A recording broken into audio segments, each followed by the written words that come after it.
வணக்கம் சார். வணக்கம். ஆமா. அனிருத், காவ்யா மாறன் திருமணம் அப்படின்னு சொல்லிட்டு சமூக வலைதளங்கள்ல பயங்கரமா நியூஸ் வைரல் ஆகிட்டு இருக்கு. அது உண்மைதானா இல்ல வழக்கம் போல ஒரு வதந்தி தானா சார்? நிறைய செய்திகள் வந்தாச்சு. அவங்க ஒரு நண்பர்களாக சில இடங்கள்லாம் ட்ராவல் பண்ணதை பார்த்துருப்பீங்க. அந்த வீடியோலாம் கிளிப்பிங்ஸ் வந்தது. இப்போ அது முன்னாடி பார்த்தீங்கன்னா, அனிருத் வந்து தமிழ் இண்டஸ்ட்ரிக்கு வந்து 3 படத்தின் மூலமாக தான் அறிமுகம் பண்ணாரு. தனுஷ் வந்து ஹீரோ நடிச்சது. ஐஸ்வர்யா டைரக்ட் பண்ண படம்.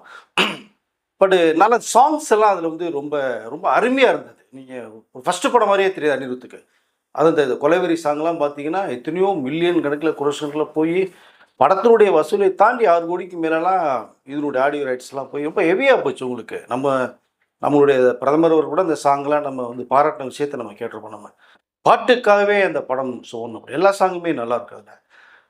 அந்த படத்தினுடைய இந்த பாடல்களுடைய வெற்றி காரணமாக அனிருத்துங்கிற நிறைய பேசப்படுறார் லிஸ்ட்டில் வர்றாரு. இசையமைப்பாளர்ல. அப்போ பார்த்தா நம்முடைய ஏஆர் ரஹ்மான்லாம் வந்து கொடி கட்டி பறக்கிறார். அப்போ இந்த தனுஷ் வந்து அடுத்த படங்கள் பார்க்கும்போது இந்த தனுஷ், சிவகார்த்திகேயன் அண்ட் அனிருத். ஸோ இந்த காம்பினேஷன் வந்து ரொம்ப பரபரப்பாக பேசப்படுது. எதிர்நீச்சல் கூட வந்து அனிருத் தான் பண்ணார், சிவகார்த்திகேயன் ஹீரோ. அந்த படம் வந்து சூப்பர் டூப்பர் படம் ஹிட் ஆகுது, சாங்ஸ் ஹிட் ஆகுது. இப்போ இவருடைய காம்போ வந்து அதிக அளவில் போகுது. ஓகே. கிட்டத்தட்ட அது ஆடியோ ரைட்ஸாக பார்த்தா 20 கோடிக்கு மேலே போனதால ஒரு தகவல் வருது. அதில் வந்து இவருடைய சம்பளமே கொஞ்சம் ஏற ஆரம்பிக்குது. இப்போ இருக்கிற மியூசிக் டைரக்டரில் அதிகப்படியான சம்பளம் வாங்குறது அனிருத். கிட்டத்தட்ட 13 கோடி ரூபாய்க்கு மேலே வாங்கப்படுறதா வாங்கிட்டு இருக்க ஒரு தகவல் வந்தது.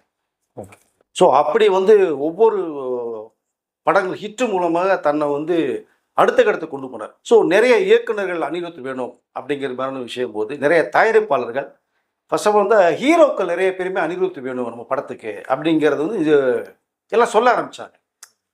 அப்போ குறிப்பாக பார்க்க போனால் முருகதாஸ் அவங்களுடைய படம் வந்து கத்தி ஒன்று எடுக்கும்போது, அப்போ அதுக்கு முன்னாடியெல்லாம் முருகதாஸ் மியூசிக் வேறு.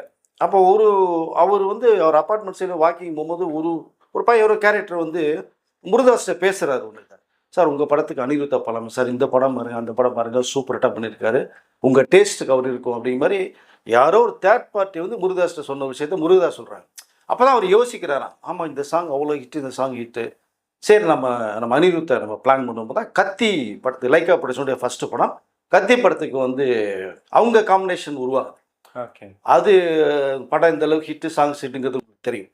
ஸோ இப்போ எங்கே பார்த்தாலும் அனிருத் அனிருத் அனிருத் அப்படிங்கிறது மாதிரி. ரெண்டாவது பார்த்தீங்கன்னா இந்த வெளிநாட்டில் கச்சேரிகள் பண்ணும்போது பார்த்தா இவருக்கு ஒரு ஸ்பெஷல், நீங்கள் ஆன்லைனில் டிக்கெட் புக்கிங் ஆரம்பிக்குதுன்னு சொன்னாலே 5 மினிட்ஸ்லேயே அத்தனை டிக்கெட்டுமே சால்வ் அவுட் ஆகும்.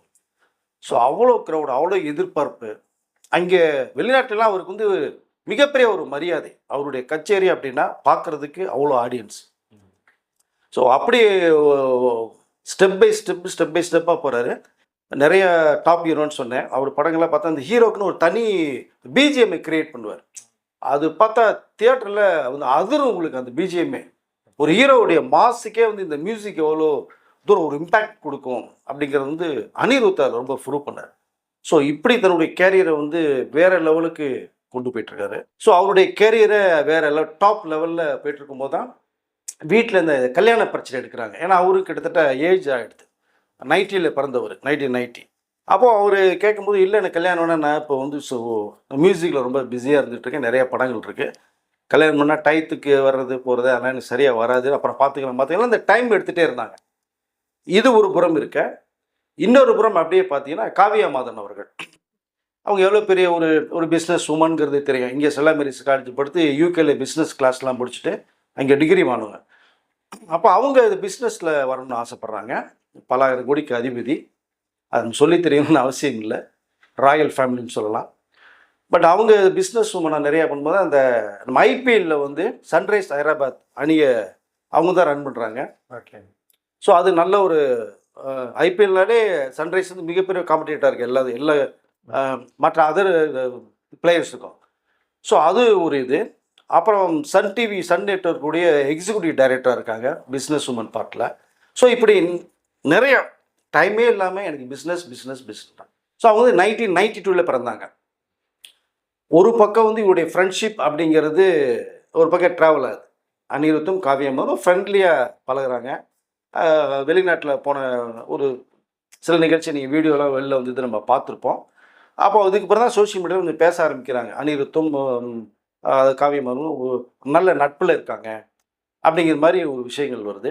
ஸோ இப்போ காவியா அவங்க வீட்டில் கூட வந்து மேரேஜ் பேசுறதுக்கு ஆரம்பிக்கிறேன். ஒரு பக்கம் அனிருத் வீட்டில் ஸ்டார்ட் பண்ணுறாங்க, இன்னொரு பக்கம் அவங்க காவியா அவங்க வீட்லேயே வந்து மேரேஜ் பண்ணிக்கலாம் பண்ணியே உனக்கு வந்து ஏஜ் ஆகும்போது, ஏன்னா அவங்களும் 92 பிறக்கும்போது பார்த்தா 34 இயர்ஸ் ஆகுது, அனிருத்துக்கு 36 இயர்ஸ். அப்போ இந்த டாபிக் வருது அப்படின்னு தெரியும் போது ஒரு இல்லை நாங்கள் ஜஸ்ட் ஒரு ஃப்ரெண்ட்ஸாக தான் அப்படிங்கிற மாதிரியான ஒரு தகவலை தான் 2 பேருமே சொல்கிறாங்க. இப்போ எனக்கு ரொம்ப பிஸ்னஸ் முக்கியம், நான் அதில் தான் வந்து கவனிச்சு வந்து கல்யாணம் எனக்கு வேண்டாம் அப்படிங்கிறாங்க காவியா அவர்கள். இந்த பக்கம் அனிருத், எனக்கு மியூசிக் தான் ரொம்ப முக்கியம், நான் வந்து அதில் நிறைய இன்னும் அது சாதிக்க வேண்டியது நிறையா இருக்குது, அதனால் கல்யாணத்துக்குள்ள நான் போகலைன்னு அவர் ஒரு பக்கம். ஆனால் இந்த 2 பேருக்கும் ஒரு நல்ல ஒரு நட்பு ஃப்ரெண்ட்ஷிப் இருக்குன்னு தெரிஞ்சுக்கிட்டு 2 பேர் ஃபேமிலியுமே உள்ளே வர்றாங்க. இல்லை நீங்கள் ஒரு நட்பாக இருக்கீங்கும் போது அது நம்ம பேசுவோமா அப்படின்னு வந்து அது அனிருத்தி வீட்டில் அவங்க ஒரு பேச்சை எழுப்புறாங்க. இன்னொரு பக்கம் காவியா அவங்க வீட்டில் வந்து எடுக்கிறாங்க. அப்போ அனிருத் சொல்ல போகும்போது இது இல்லைப்பா ஒன்றும் வேண்டாங்கிற மாதிரி இல்லைப்பா நிறைய விஷயங்கள் வந்தாச்சு, ஜஸ்ட் கான்ட்ரவர்சியாக போயிடக்கூடாது எதுவுமே, நான் வெளியில் இது பேச ஆரம்பிக்கிறாங்க. அப்போது ஒன்றும் இல்லை, ஃப்ரெண்டு நாளைக்கு ஒய்ஃபானால் அது வந்து அந்த ஃபியூச்சர் நல்லா தான் இருக்கும், அவங்களும் ஒரு சாதாரண உமன் கிடையாது, பெரிய பிஸ்னஸ் கிளாஸ் பண்ணவங்க, இப்போ உனக்கு ரொம்ப ஹெல்ப்ஃபுல்லாக தான் இருக்குங்கிறதெல்லாம் எடுத்து சொல்லி அனிருத்தை சொல்கிறாங்க. அப்புறம் காவியா அவர்கிட்ட அவங்க ஃபேமிலியும் சொல்கிறாங்க, அனிருத்தும் ஒரு பெரிய நல்ல மியூசிக் டைரக்டர், இது இந்தியா லெவலில் வேர்ல்டு லெவலில் அவர் வந்து ரொம்ப ஃபேமஸாக இருக்கார். அனினா அவர் வந்து எவ்வளோ ஃபேன்ஸ் இருக்காங்க, படங்கள் ஏகப்பட்ட படங்கள் கமிட் பண்ணாங்க. ஏன்னா இருக்கிற பிஸியில் நிறைய படங்கள் கமிட் பண்ணாமல் மிஸ் ஆகுது. ஓகே, அப்படி சில மிஸ் ஆன படங்கள்லாம் சாயிபேர் ஒரு பக்கம் போயிட்டு இருக்கு உங்களுக்கு. அதை ஏன்னா சாயிபங்கர் அவர் குரூப்பில் இருந்தவர் தான், அதான் அந்த காம்பவுண்டில் தான் வெளில வந்தவர். அப்போது எவ்வளோ பிஸி இருந்தாலும் வாழ்க்கைன்றது ஒரு மேரேஜில் போனால் தான் அது வந்து கொஞ்சம் நல்லா இருக்கும், பிரகாசமாக இருக்கும். அடுத்த கட்டத்துக்கு போகணும் இல்லையா, நீனா சின்ன வயசா 36 வயசு ஆயிடுச்சு அப்படின்னு இவங்க வீட்லேயே உனக்கு 35 இயர்ஸ் ஆயிடுச்சுப்பா, அது அனிருத்து நல்ல பையன்தான், நம்மளும் எல்லாம் பார்த்தாச்சு பேசியாச்சு அப்படிங்கும்போது, ஏன்னா காவியா வீட்டு பேரண்ட்ஸும் அனிருத்து வீட்டுடைய அவங்களுடைய பேரண்ட்ஸு அவங்க ரிலேஷனும் வந்து ரொம்ப க்ளோஸ் ஃப்ரெண்ட்ஸ். ஓகே, அப்போ லஞ்சு டின்னர் எல்லாமே மாறி மாறி பேசிக்கூடியவர். இப்படி ஒரு சம்மந்தம் வரும்போது 2 பேருமே பேசி அது நல்ல விஷயம் முடிவு பண்ணுறாங்கன்னு ஒரு தகவல் நமக்கு வருது. அதை அப்போது 2 பேர் வீட்டாருடைய சம்மதத்தின் பேரில் 2 பேரையும் புரிய வைக்கிறாங்க. புரிய வச்சு சரி அப்படிங்கிற ஒரு ரிசல்ட் 2 பேர்ட்டு வருது இப்போ. ஸோ உண்மையிலே சொல்லப்போனால் நல்ல பேர் அவங்க, அதாவது அனிருத்தும் காவியா அவங்களும் பார்த்தோம்னா ஒரு நல்ல காம்பினேஷன் தான் நம்ம சொல்ல முடியும் பார்த்த வரைக்குமே. ஸோ அந்த நட்பு ஒரு காதலாக மாறி இப்போ மேரேஜ் வரைக்கும் வந்து வீட்டில் சமூகத்தோடு நடக்கிற மாதிரி ஒரு தகவல் நமக்கு வருது. அது வந்து நம்ம தமிழ்நாட்டிலேயோ இந்தியாவிலேயோ ஒரு ஐலாண்டில் பண்ணுறது மாதிரியான அந்த ஒரு விஷயம் பேசப்பட்டிருக்காத ஒன்று வந்து நமக்கு ஒரு நியூஸ் வந்தது. ஓகே, அப்போது இங்கே போனால் ஒரு ப்ரைவேசி இருக்காது, ஏன்னா டோட்டலாக நம்ம இந்திய இண்டஸ்ட்ரியே நமக்கு உள்ளே வரும். இதே நம்மளுடைய மீடியா ஃபிலிம் இண்டஸ்ட்ரியில் அத்தனை ஆக்டர்ஸ் ப்ரொடியூசர் டைரக்டர் வரதுக்கு வாய்ப்பு இருக்கும். இன்னொரு பக்கம் இந்த பிஸ்னஸ், அந்த கிரிக்கெட் பிளேயர்ஸ்லேருந்து எல்லா பேரும் வருவாங்க. அப்புறம் சன் நெட்வொர்க் டிவி, ஸோ அந்த நெட்வொர்க் சார்பாக அந்த குரூப், அப்போது இது நமக்கு ஒரு ஐலாண்டில் வச்சா ரொம்ப சிறப்பாக இருக்கும் அப்படின்னு சொல்லி அதை பேசிட்டு ஒரு பிளான் பண்ணுறாங்க. இப்போ அங்கே போனால் கிட்டத்தட்ட ஒரு 100-200 கோடி ரூபாய்க்கு மேலே செலவு பண்ணி அவங்களுடைய மேரேஜ் ஐலாண்டில் ரொம்ப கிராண்டாக பண்ணலாம். இது வரைக்கும் இந்த மாதிரி ஒரு மேரேஜ் யாரும் பண்ணியிருக்க கூடாது அப்படிங்கிறது மாதிரியே நம்ம பண்ணணுங்கிற அளவுக்கு ஒரு செய்தி பேசப்பட்டிருக்கு. இப்போ அது ஒரு ஐலாண்டில் கூடிய விரைவில் வந்து அவங்களுடைய மேரேஜ் நடக்க போகிறதா ஒரு நல்ல செய்தி வந்திருக்கு. நல்ல காம்பினேஷன் தான் 2 பேரும். இவர் இசைத்துறையில் கொடிக்கட்டி பறக்கிறாங்க, இவங்க பிஸ்னஸ் துறையில் ரொம்ப கொடிக்கட்டி பறக்கிறாங்க. 2 பேர் சேரும் போது இன்னும் வந்து நல்ல ஃபீச்சர் இருக்கும் அப்படிங்கிறதா நான் சொல்லிக்கல விரும்புகிறேன். நல்ல பேர். ஸோ மொத்தத்தில் அதனால் 2 பேரும் வந்து அந்த நட்பு இப்போ காதல மாதிரி கல்யாணத்தில் போய் முடிய போகுது. விரைவில் எந்த தேதி என்னங்கிற அறிவிப்பு வரும்போது நம்ம வந்து சொல்லலாம். அப்போ நம்ம சேனல் மூலமாக வந்து அவங்களுக்கு நம்ம அட்வான்ஸ் வாழ்த்துக்களையும் சொல்லிக்கிறதுல நான் ரொம்ப சந்தோஷம். சார், இப்போ அனிருத் காவியாமாறன் திருமணங்கிற போதே ஒருத்தர் பீக்கில் இருக்கார், உச்சத்தில் இருக்கார், இன்னொருத்தவங்களோட அப்பா, அவங்கள்ட்ட மிகப்பெரிய ஒரு லெகசி இருக்குங்கிற பொழுது இதில் ரஜினி சாரோட தலையீடு எதுவும் இருக்குமா சார்? இல்லை, பேசி ஃபைனல் பண்ணிடுச்சு. அதுதான் நான் சொன்னேன். இப்போ அவங்க ஃபேமிலி இவங்க ஃபேமிலி வந்து இந்த லஞ்ச் பண்ணுறதுலேருந்து டின்னர் பண்ணுறதுலேருந்து ஒன்றா சந்திச்சுக்கிறாங்க. இதில் இந்த ரஜினி சாருக்கும் ரொம்ப இன்ட்ரெஸ்ட் இருக்குது அவங்களுக்கு. அதை ஓகே, ஏன்னா அவங்களுக்கு ஒரே பொண்ணு தானே, அப்படிங்கும்போது பலாயிரம் கோடிகளுக்கு அதிபதி அவங்க. அது முக்கியம் இல்லை, ஆனால் அனிருத் இல்லாத கிடையாது. ஆனால் இங்கே 2 பேருமே டாப்பில் இருக்காங்க. அப்போ 2 பேருடைய ஃபேமிலியும் இது வந்து இவங்க 2 பேர் அது மேரேஜ் பண்ணால் சிறப்பாக இருக்கும் அப்படிங்கிறது வந்து இவங்க ஃபேமிலியும் வந்து பேசி முடிவு பண்ணுறாங்க. ஓகே. அப்போ இது பெரிய ஒரு சம்மதத்தோட தான் என்ன டாப்பில் உச்சியில் எல்லா பேருமே இருந்தாலும் அவங்களுக்கு ஒரு மேரேஜ் வாழ்க்கை வேணும் இல்லையா? கண்டிப்பாக. ஸோ அடுத்த கட்டத்துக்கு போகணும், அவங்களுடைய வாரிசுகள் வரணும், அவங்க இசைத்துறையில் வரலாம், பிஸ்னஸ் துறையில் போகலாம், அப்படி இருக்க அடுத்த கட்ட லைஃப் ஒன்று இருக்கு இல்லையா? ஓகே. அதனால் இது கரெக்டான ஏஜ் உங்களுக்கு.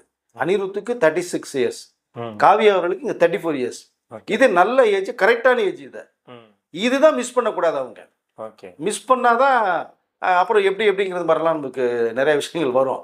ஒரு பக்கம் அவங்க ரஜினிகாந்த் ஃபேமிலி, அனிருத் அவங்க அப்பா ரவிச்சந்திரன் எல்லாமே ஓகேன்ட்டாங்க. இந்த பக்கம் காவியா அவங்களுடைய ஃபாதர் மதர் எல்லாமே ஓகேன்ட்டாங்க. ஸோ முழு சம்பவத்தோட இந்த மேரேஜ் நடக்க போகுது. அது சிறப்பான முறையில் மிக பிரம்மாண்டமாக நடக்க போகிறதா ஒரு தகவல் வந்துருக்கு சார். இப்போ மேரேஜ் ஐலாண்டில் நடந்துச்சுன்னா தமிழ்நாட்டிலையோ சென்னையிலையோ இல்லை இந்தியாவுக்குள்ளேயோ ஒரு ரிசப்ஷன் மாதிரி வச்சு மொத்த இண்டஸ்ட்ரியும் கூப்பிட்டு ஒரு ஃபங்க்ஷன் வைக்கிறதுக்கான வாய்ப்புகள்லாம் இருக்கா? அது என்னன்னா, அந்த மேரேஜ் இப்போ அதாவது இந்தியாவில் அத்தனை திரையுலகத்தை சேர்ந்தவர்கள் வர்றதுக்குன்னா ஐலாண்டுக்கு மேரேஜுக்கு வர்றது மாதிரி இருக்கும். இந்த பிஸ்னஸ் மேன், அந்த டிபார்ட்மெண்ட்டு, அந்த கிரிக்கெட் பிளேஸ்லாம் ஐலாண்டுங்கும் போது அது ஒரு விதமாக எப்படி சொல்கிறது, அது ஒரு லிமிட்டே இருக்காது உங்களுக்கு. அது ஒரு தனி ஒரு சொர்க்கத்தில் மேரேஜ் பண்ணுறது மாதிரி இருக்கும் உங்களுக்கு. ஸோ அப்போ எல்லா பேரும் அங்கே வருவாங்க. பட் இங்கே சென்னையில் ரிசப்ஷன் வைக்கும்போது அங்கே ஐலாண்டுக்கு போக முடியாத சில பேர் இருப்பாங்க இல்லையா? இப்போ தமிழ் இண்டஸ்ட்ரி மட்டும் இல்லைன்னா சவுத் இண்டஸ்ட்ரி மட்டும் வரதுக்கான வாய்ப்புகள் நிறையா இருக்கும். பட் ரிசப்ஷன் வந்து இது வரைக்கும் தகவல் வரலை. அப்படியே இருந்ததுன்னா அது சிறப்பாக கண்டிப்பாக இருக்கும். ஏன்னா போக முடியாதவர்கள் வந்து இங்கே வந்து பார்க்கறதுக்கு வாய்ப்புகள் நிறையா இருக்கும். ரிசப்ஷன் என்னை பொறுத்த மட்டும் அவங்க வைப்பான்னு தான் நான் நினைக்கிறது. அது சென்னையில் வைக்கிறது மாதிரி வரும். அதுவும் ஒரு பிரம்மாண்டமான ஒரு மண்டபமாக தான் இருக்கும். ஓகே. ஏன்னா அதுலேயும் குறைஞ்சது எனக்கு தெரிஞ்ச வரைக்குமே இந்த லட்சத்துக்கு மேற்பட்ட வர்றதுக்கு வாய்ப்பு இருக்கும் நமக்கு. ஓகே. இப்போ அப்படி ஒரு மண்டபம் நமக்கு தேவை. ஓகே. இல்லை இப்போ நம்ம மைசூர் கணேஷ் ஒரு செட்டு போட்டு பண்ணாங்க இல்லையா இங்கே விசிஆரில், அது மாதிரி ஒரு ஃபுல் ஓப்பன் பிளேஸில் ஒரு செட்டு போட்டு மேரேஜ் இந்த ரிசப்ஷன் வச்சாலும் ஆச்சரியப்படுறதுக்கு இல்லை. ஸோ பணத்துக்கு பஞ்சம் கிடையாது. ஓகே. எனக்கு நடக்கிறது வந்து வாழ்க்கையில் ஒரு முறை தான் கல்யாணம்.